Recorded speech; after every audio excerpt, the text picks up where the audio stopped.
How else do you describe the auctioning off of remaining unused border wall at $5 a pop right before the Trump administration comes into office, when Biden knows what Trump is going to do? It's sickening. It's beyond sickening. Is traitor too strong a word? Is traitor too difficult? Or a bridge too far? 800-655-Mike. Let's start with Pat up in Connecticut. Hey, Pat, welcome to the Mike Gallagher Show. How are you? That me? That's you, Pat. How are you? Okay. Hi, I'm in Pennsylvania. Oh, I'm sorry. I got Connecticut on the screen. Sorry, we got some lines messed up. My phone is from Connecticut. Oh, I got you. Anyway, well, welcome, Pat from PA. How are you? Nothing shocks me, and it just. I feel that when a new administration, when they win on November 5th, the old administration that's there should not be able to make any decisions that will affect the United States for way after they're gone. Oh, Pat, you know what it's like to do that. Yeah, you know what it's like? It's almost like when somebody gets fired from a job, and let's face it, the Democrats got fired, they got shown the door, they got trounced, they got walloped, and they're still griping about it. It's like somebody taking like a sledgehammer to the office, and on their last day on the job, before they get escorted out the door, they break everything in the office. That's what Biden's trying to do. He's trying to break everything in the office on the way out. Selling off unused border wall? Are you kidding me? And they are having a tantrum. Check out Don Lemon. He was the fired CNN host who now I guess is all over social media and Instagram or whatever. Here's his temper tantrum, cut number 7. Here's Don Lemon upset about Time magazine selecting Donald Trump to be Person of the Year. This is classic. If they wanted to make someone Person of the Year, I don't know, they could have done it with any person. They could have done it to someone who actually stood for democracy, who stands for democracy in the country. Let me ask you, Time magazine. What do you say to the women who, I guess, still read Time magazine? Or the women who don't they do like a whole Time 100 thing or something, which, what about the women who are on that list? What about that? I'm sure some of them will had dealt with issues that women have to deal with, like discrimination in the workplace, SA, all kinds of things. You have someone on the cover of your magazine who is an adjudicated assaulter. You have someone who inspired an insurrection. You have someone who, without a doubt, the evidence is there, tried to overturn a free and fair election. You had someone who had multiple criminal counts and found guilty on multiple criminal counts, and you name them Person of the Year? Is this a joke? Did we get something wrong? Did someone scam us? I have to admit I enjoyed that way too much. I enjoy their tears way too much. I enjoy their whining. I enjoyed Gwen yesterday, the caller, who's just like Don Lemon. They're throwing a temper tantrum and they just don't know what hit them. You know what hit them? The will of the American people. 800-655-Mike. Not everybody's happy.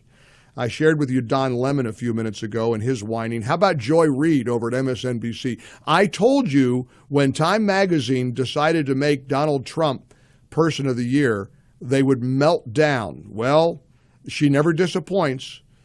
You can always count on MSNBC's Joy Reid for a little comic relief. Better or for worse is not much of a ringing endorsement, and we all know which one Trump falls under. And let's remember who else has been given this title in years past in the same category: Adolf Hitler, Joseph Stalin, Ayatollah Khomeini, and Vladimir Putin. In fact, Stalin won the distinction twice, just like Trump.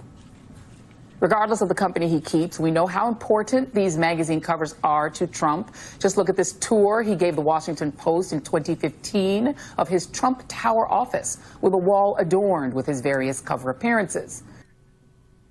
Oh, man. I'm enjoying this too much. It's like the goofy caller yesterday, Gwen, who claimed that she pushed the wrong button. She was listening to trying to find a country music station and found the Mike Gallagher show, and nobody believed that. She listens every day. She called. She was on hold, and she, is a big Kamala Harris supporter. And by the way, I guarantee you, we kind of made. Where was she from? Was she Iowa? I think she was Gwen from Iowa. And it just gives me joy to see how miserable, and I shouldn't be that way. I know I shouldn't be that way, but they've done so much damage to this country. There's a essay that's real lengthy, and I can't read the whole thing. Tracy, let's post it at mikeonline.com from the Free Press. Neil Ferguson, The Vibe Shift Goes Global. Here at home, here in America, he writes, Yale Law School and DEI committees are out. Abroad, strength and escalation are in. The American electorate decisively re-elected Donald Trump.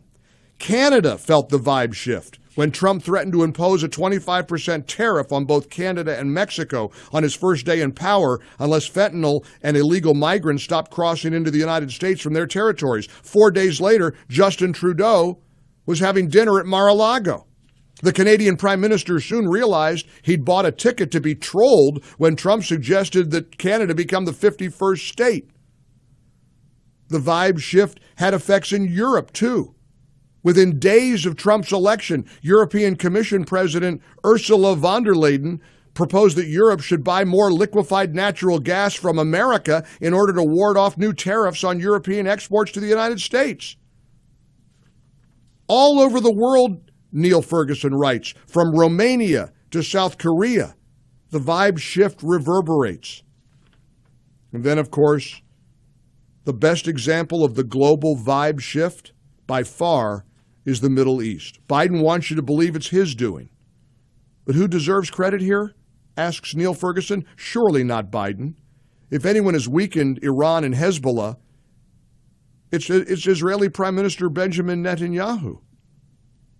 The reality is that we're witnessing the complete and total unraveling of the disastrous foreign policy that began under Obama and was picked up again by Joe Biden, the perverse effect of which was to strengthen both Iran and Russia. The series of blunders that consigned Syria to a hideous and protracted civil war and opened the door to Russia in both Syria and Ukraine began in July of 2012 and August of 2013 when the White House said that if Assad used chemical weapons, he would be deemed to have crossed a red line. Remember that? They used chemical weapons anyway. And the White House's threat was empty. Obama called off the planned retaliatory airstrikes. Worse, Obama then allowed the Russian government to broker a deal in which Assad handed over some of his chemical weapons. Look, there is a sea change. This is a great piece. It's lengthy. It goes on and on about the change, the vibe change. We've got it posted for you at mikeonline.com. You want to read it. It's very important.